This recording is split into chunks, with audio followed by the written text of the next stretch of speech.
Strasburg Railroad had an opportunity for me to speak here for a few moments before we head to our next destination.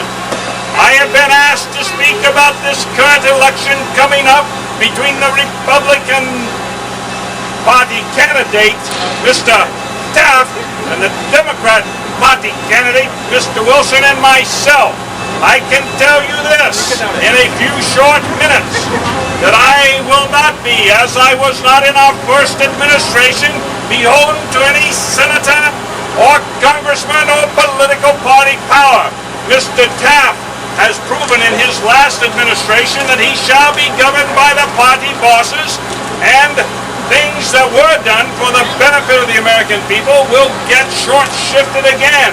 Mr. Wilson, as the Democrat candidate, promises much, says he will change things, but little does he know how hard it is to deal with senators and congressmen who wish to protect their own power base.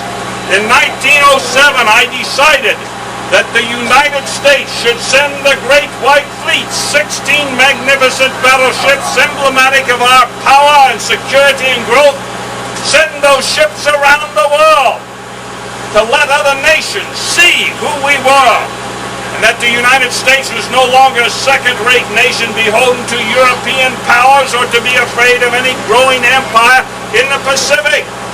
I was told, Mr. Roosevelt, we can't do that. We might offend some of these nations by showing our power, our strength, our sailors, our ships. We might make some of them angry. We might make some of them fearful of American power. I said, good. I want them offended. I want them angry. I want them afraid of American power. I want them to know that if they start something with the United States of America, by Godfrey, we will finish it for them. And so I was determined to send the fleet. I had senators and congressmen who were against this. One powerful senator in my own party said, Mr. Roosevelt, I am on the Naval Appropriations Committee. You only have enough money to send the fleet halfway around the world. We're not going to give you any more money. I said, good. I'm going to send the fleet halfway around the world. I'll let the Senate worry about bringing it home again. Strangely enough, we had the money to bring them home again. I will not be beholden to any senator, any congressman, any political party or power structure. I hope that in this election day that you will appreciate and remember that and vote the progressive ticket. I was told that there was a question or two in the audience that I will answer, and then I must be going. Is there a question out there? I'll take you first, sir. What are you going to do about the greedy bankers from New York for all us hardworking Americans throughout the rest of the country? I'm going to grab them by the throat and kick them all the way up Broadway is what I'm going to do. But,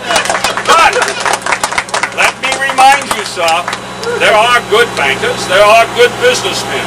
And those who do run their banks, their corporations, their trust in an honest and lawful manner, they have nothing to fear from the Roosevelt administration.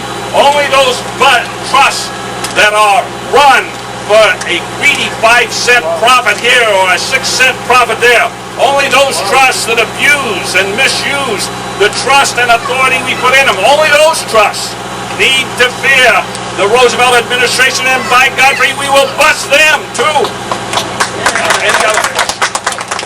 Mr. President, do you have any plans to improve things for children who are forced to work? Do I have any plans for children who are forced to work? One of the planks of the Progressive Party addresses just that. We want boys to be able to be boys. We want girls to be able to wake up in the morning with a smile on their face and maybe cuddle a teddy bear. That wouldn't be a bad thing at all.